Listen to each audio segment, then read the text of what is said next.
chelo, amalu nke onye melo, amalu onye dị mma na onye dị njọ.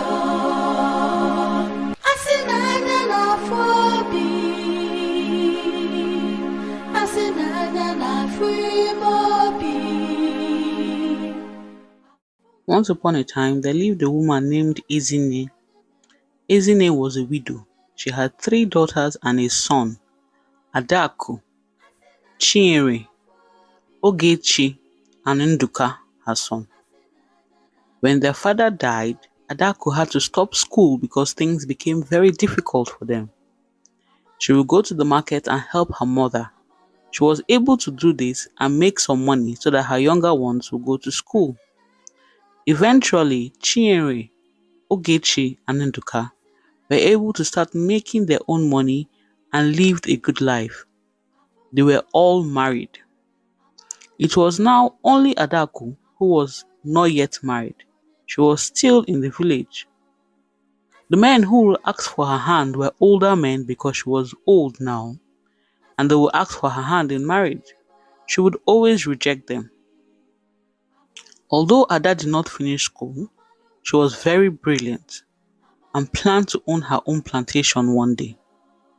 She wanted to marry someone who would support her dream and not relegate her to the kitchen. Her mother was not happy with this. She wanted Ada to get married as soon as possible.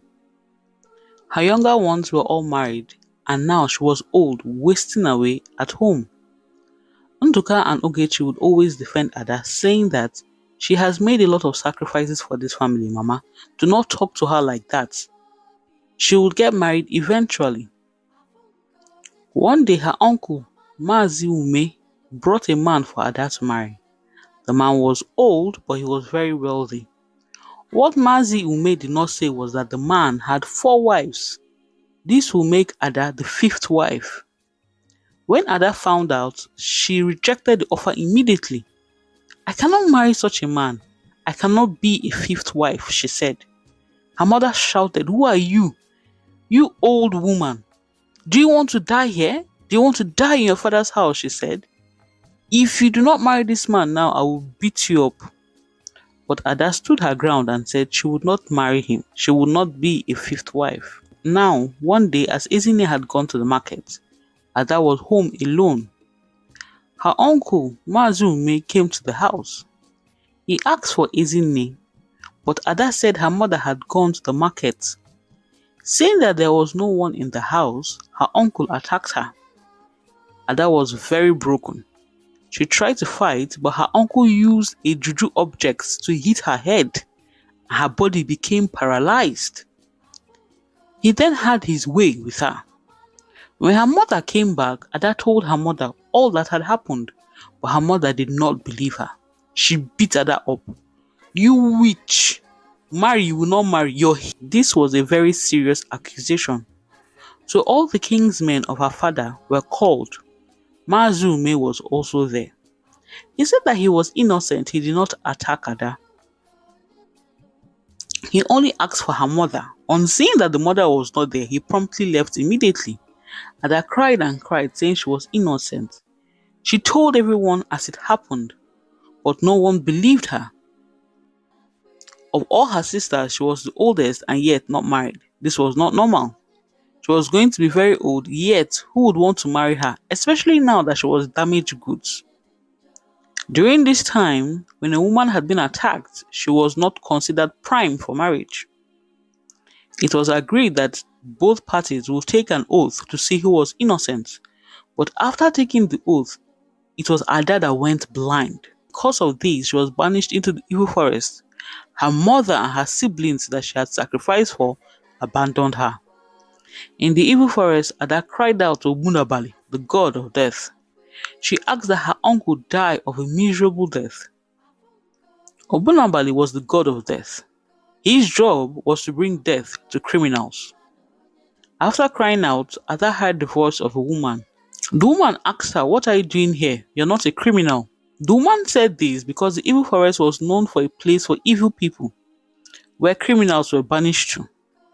She knew that Ada was innocent, but why was Ada here? Ada told her story. Because Ada could not see her, she did not know that the woman she was talking to was actually a spirit. The woman, after hearing Ada's story, took pity on her. She took her hand and led her down a path.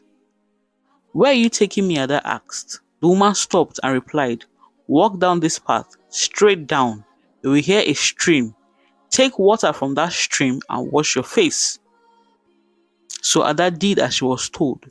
After washing her face, she could see again. She turned to thank the woman, but the woman had gone. All she saw was darkness. She could hear sounds of evil creatures in the forest. She became so scared. She went to the closest tree she could find and she climbed the tree and stayed on top of the tree so that she could see anyone or anything that was coming by. She was on the tree and then fell asleep.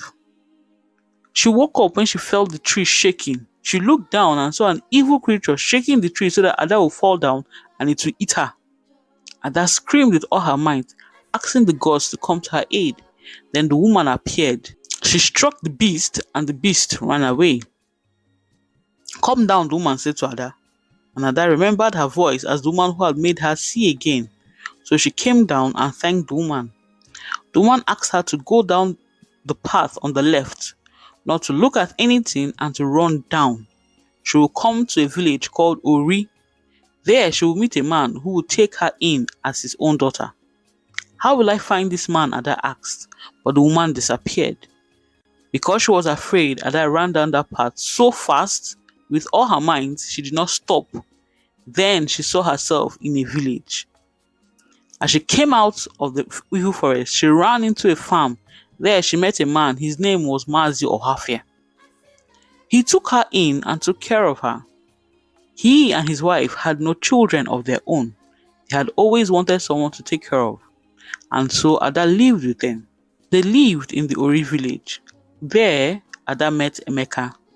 Emeka was a very wealthy man. He had lots of cocoa and palm plantations. Emeka fell in love with Ada and wanted to marry her, but Ada was afraid to accept his offer. What if he found out that she was banished from her own village for being a witch? What would happen to her? Seeing that Ada was hesitant, Emeka did not push her. Instead, he helped her achieve her dreams of owning her own farmland. As time went on, Ada became a very wealthy woman who was able to export her own cocoa and palm oil. To show her gratefulness, she was able to build a new home for Mazi Ohafia and his wife. She provided all the comfort they needed as they got older. This made them very happy and grateful to her. One day, as Ada was on her way home, she saw her sister Chinere talking to Mazi Ohafia. They were standing at the door. Ada was afraid and so she hid behind the bushes. When she left, Ada went to Mazi Ohafia and asked him what was that woman looking for. Mazi Ohafia told her that that lady was looking for her sister. According to her, her sister had been falsely accused and thrown into the evil forest, but now they cannot find her. What a sad situation, he said. He did not know that it was Ada that Chinere was looking for. This was because Ada had never told anyone what really happened to her. Otherwise, she would have been seen as a damaged good or a witch, so she was careful to hide her true identity. The next day, she was coming back home from the farm when again she saw Chinere. This time, she could not hide fast enough. Chinere saw her and cried out, "Ada, Ada, it's me, your sister Chinere." Ada could not hide. She was so afraid. She turned to run, but Chinere ran after her, shouting, "Wait, wait, wait, wait, wait." Ada stopped. Chinere got to her and knelt down before her. She was crying. She apologized to Ada for all that she had gone through. Their uncle Mazume had been struck by a strange illness, she said. He had confessed before he died. He said that he had used a charm to make their mother hate Ada. When their father had died, he wanted to marry their mother so that her children would be under him. But Ezine had rejected his offer. He had brought great suffering to their family, but because of Ada's chi, they were able to succeed. He had indeed attacked Ada because he wanted her all along. After he confessed, maggots started coming out of his nose and ears, and then he died on the streets where vultures ate him. It was as if Obunabali, the god of death, had specifically had him in mind. Now the mother was about to die. She had been sick for some time now, and every day she asks for Ada. She wants to see you before she dies. Upon hearing this, Ada went home. She saw her mother, who had become bedridden, very sick and smelling, asked Ada for forgiveness for all she had done to her. Ada forgave her, and then she died. Ada, now exonerated, agreed to marry Emeka. Thank you so much for listening to another episode. If you liked it, please subscribe, like, comment, share. Thank you to those who have subscribed. Thank you to those who have supported. Until next time, goodbye.